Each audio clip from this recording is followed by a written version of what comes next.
What's going on, guys? Back with another Wizards YouTube video. Back-to-back days. When was the last time I uploaded in back-to-back days? So today, for the agenda, I kind of want to go through each individual Wizard and their performance throughout the season. You know, we're heading towards the end of the season. Everything's pretty much wrapping up. So we pretty much have a good feel on everybody. Except for maybe Porzingis. Because he just kind of got here. So he hasn't played that many games. So you kind of want to see how he finished out throughout the season. The Lakers game last night, he was dominant in that fourth quarter. But the player I want to focus on today is a player who's kind of, you know, a little polarizing in the fan base. Deni Avdija. Naturally, I feel like I should start with him. So, Deni Avdija's year in review. How did it start? So, Deni Avdija, coming into his second year, he didn't play in the Summer League because of the injury, which made him miss the playoff series against the 76ers. So, his rookie and second year, he never got to play Summer League. Was rehabbing from the injury. And, I mean, what you were looking for, you wanted to see some growth offensively, growth defensively. You want to see improvements from the three-point line. You want to see improvements from the free throw line. And what happened? At the beginning of the year, Deni Avdija, defensively, I mean, he was insane. Deni Avdija legitimately was, I mean, borderline All-NBA defense. You know, all borderline. I mean, he was strapping guys up. You know, you saw him throwing up the clamps. And Deni Avdija is not that big of a like rowdy guy. He doesn't really talk like that. So it was good to see him having that energy out there where he would be guarding these Jimmy Butlers and DeMar DeRozans, etc. And, you know, talking a little talk to him. Giannis Antetokounmpo at times. I mean, it was very fun to see. I was saying as a joke, I was saying Deni Avdija for All-NBA defense. But, I mean, he was really, like, really good defensively. He came out and started the season out strong defensively. It was really impressive. I mean, the leap he made defensively from his rookie year to this year was really impressive. And I still think he's doing a good job defensively. It's not as good as it was at the beginning of the year. But I do think that defensively he's still playing strong currently, but it was a little drop off. So defensively, I mean, he was terrific to start the season. He was definitely terrific, and overall throughout the season, I think he's been decent defensively. You know, there's been fouls, ticky-tack fouls at times, etc.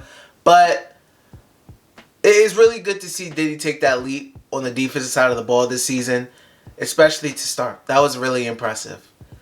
Offensively, there's been moments where Deni has looked good, and then there's been moments where Deni has looked rough. You've seen it. I mean, and Deni's a big, and I've always said this about Deni. Deni's, it's like he's a big mental guy. He has to be confident. If his confidence is shaky, his gameplay will be a little shaky. He'll get in a rut, etc. Like recently, we seen like the before the Warriors game on the West Coast trip, Deni Avdija had 3 straight games with 0 points, and then he ended up staying late and being in the gym, etc. Then he had a pretty good game against the Warriors, and he even had a pretty good game against the Lakers. So, which ended up having a big 3 late in the fourth quarter. So I think with Deni, man, it's always been a confidence thing. You know, you could talk about his inability to really consistently finish with left hand and inconsistency to finish in general, which you would like to see him work on going into year 3, because he could potentially end up being your starting small forward going into next season. So you would like to see those things improve offensively, but you've seen some potential of what Deni can do. I've always liked Deni in more of that, you know, to grow into that secondary ball handler role, rebound, push the ball up court, run a little pick and roll, or find somebody off the rebound and pushing it up court. And then, you know, at times, running a little offense, running some pick and roll, etc. Deni Avdija is not a full-time point guard. He's not a main ball handler, etc. I think everybody knows that. But from time to time, you do want to see the ball in his hands. I have enjoyed this season for sure when Deni Avdija has caught the rebound and taken it up court. We seen last season he would get the rebound and just pass it off to Brad or pass it off to Russ. So it's good to see him taking steps forward as far as, you know, being an initiator of the offense off the rebound. I do like to see that. He's had some alley-oops to Kristaps Porzingis we had seen before.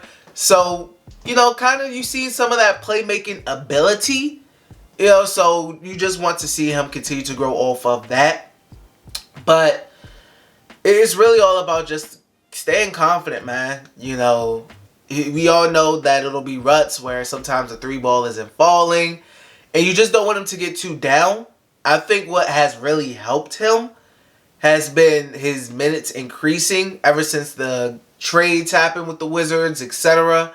Because it's tough, you know, in a young guy, especially if, you know, you want him to continue to have confidence. It's tough when everybody was playing with the Wizards, is like he was getting 15 minutes here, 13 minutes there, and you expect him to really do stuff consistently.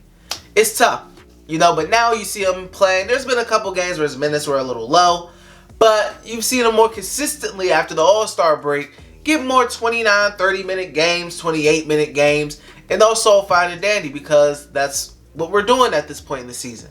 You know, I'm not really looking at playing. I'm looking at to see a lot of the young guys grow. And I think Deni Avdija, he's shown some rough stuff, but he also has shown some good stuff as well. You know, and like I said, my ceiling for Deni is I think he could be a really good role player on a playoff team. You know, now I know there's some Deni fans who feel like he could be all-star, etc., blah, blah, blah. And I get that he's very young, so the ceiling could always fluctuate depending on what kind of jump that player has. But from what I'm seeing currently, I think Deni Avdija can be a very good role player on a contending team. And that's not a bad thing. That's really not a bad thing. There's a lot of role player players on contending teams, and they make big plays. You know, get a good block there, make a clutch three there like he did in the Lakers game, etc. So I think Deni, that's for right now, that's kind of where I'm seeing his ceiling be at. And a final note to hit, one thing I wanted to see from Deni going into the second half of the season was I wanted to see him get to the free throw line more. And lately, he's been doing a good job at that. I mean, last couple games, he shot a good amount of free throws. You know, I believe last game he had maybe like 6 free throw attempts, etc. So that's kind of what you want to see from Deni. Because I feel like that'll help him offensively if he gets to the basket, get these free throw attempts, get 6 free throws a game, 5 free throws a game, etc. Get to that basket, because we know Deni doesn't really have that like go-to move offensively. So if he can get to the basket, draw the foul, get to the free throw line, that'll really help him out offensively. You know, and always that three-point shot falling is big for him, you know, because that makes guys have to come out there and guard him on the three-point line. But if I had to put a letter grade on Deni Avdija's season, you know, as we head towards the end, I would say a B. I would say a strong B. There's been some down. There's also been some up. There's been some good. We've had the clamps. You know, we've seen some potential as a, you know, kind of a initiator of the offense, coming off the rebound, you know, pushing it, etc. We've seen some flashes there. He's hit some big threes over the season. I mean, so those are the good things. You know, of course, you have the negative things. You have the, you know, bad finishing, etc. He did miss a wide open layup off the cut last night against the Lakers, so that was tough to see. You know, just the slumps and just the lower in confidence at times. You just want to see that all improve. So I think a B. You know, I think a strong B. There was some bad, but there was definitely some good as well. And I'm really excited to see what Deni can do in the third season. His third season. Like I said, within the Wizards fan base, he's a little polarizing of an object, of a player. You know, you have your Deni fans who are just really high on him, and they seen what he did in Israel. Then you have Wizards fans, etc., who are kind of iffy about him. Some are high on him. Some are like, I don't know. So that third season, I'm really looking and hoping to see Deni take off and improve his game, man, because you never know how heavy he's going to be and he's going to be relied upon come next season. So let me know how you guys feel about Deni Avdija. How did you feel about him throughout this season, especially as we head towards the end? What would you grade the season so far? You know, it's like, 15 games left, but how would you grade his season, man? Let me know in the comment section. Of course, if you enjoyed the video, like, share, subscribe, all of that good stuff. And I will see you guys next time. Peace.